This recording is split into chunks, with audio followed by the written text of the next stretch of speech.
Monday night will be a big night for some of Hollywood's brightest stars. The Black Reel Awards, or the BALT, will honor a powerful list of honorees and honor the excellence of African Americans and the global film industry. The show's creator and executive, Tom Gordon, joined us this morning to talk about that. Mr. Gordon, good morning. Good morning to you. How are you, sir? I'm doing well. So walk me through this award show. This is an award show that's been going on for the last 23 years. Clearly it's necessary not just to honor these honorees, but also to acknowledge the work that's been happening amongst African Americans in the global community. I mean, you said it best. You know, for 23 years, we have tried to honor African Americans above and below the line, or in front of and behind the camera. This year, we're very, very excited. We have a wonderful list of ladies who we're going to honor this year with several of our special honor awards. And some of those honorees, really some big names. We have Angela Bassett, who's getting this year's Sidney Poitier Award. We have Kerry Washington, who is going to be accepting the Ruby Dee Humanitarian Award.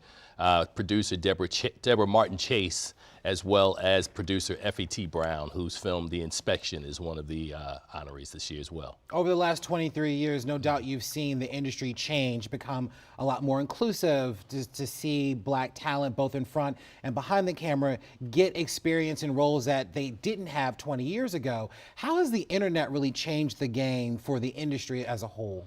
Well, the industry has changed dramatically over the last 2 decades. We've seen the emergence of a lot of key filmmakers, people like Ava DuVernay and Ryan Coogler and Barry Jenkins and so many others. But when you talk about the internet, we are streaming our show this week, the internet has been really, really important because as you see the awards show numbers have declined. So the internet has really served as a catalyst to kind of expose more people in very different ways to the space.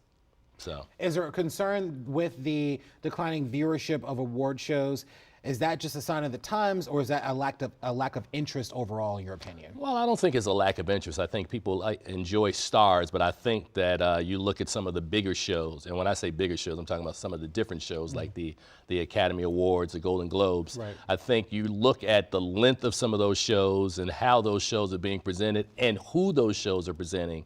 I remember Barack Obama once talked when he was campaigning about having a country that looked like us. And I think sometimes when people look in the award space, these spaces don't look or reflect what the country looks like as a whole. We've tried with our show to have it look that way, especially as we honor, as I said, African Americans and those of the African diaspora. And how do you feel now about how things are in this community? Do you feel optimistic? Do you feel hopeful about what we're seeing right now from our actors, both in front and behind the camera? I am very optimistic. I've seen this industry explode and grow over the last 2 decades, and it looks like there's no stopping in sight. No end in sight, excuse me. I'm very excited for the direction that we're going in because I see all these young burgeoning filmmakers and actors. So I think that the future is very, very bright, not just for our show, but for the industry as a whole. All right, the Black Reel Awards, can see them Monday night where? At the Black Reel. We're streaming it, or live streaming it on our site at blackreelawards.com. So it starts at 8:00 p.m. All right, make sure you guys tune in. Mr. Gordon, thank you so much for your time. We appreciate you this morning. Thank you as well.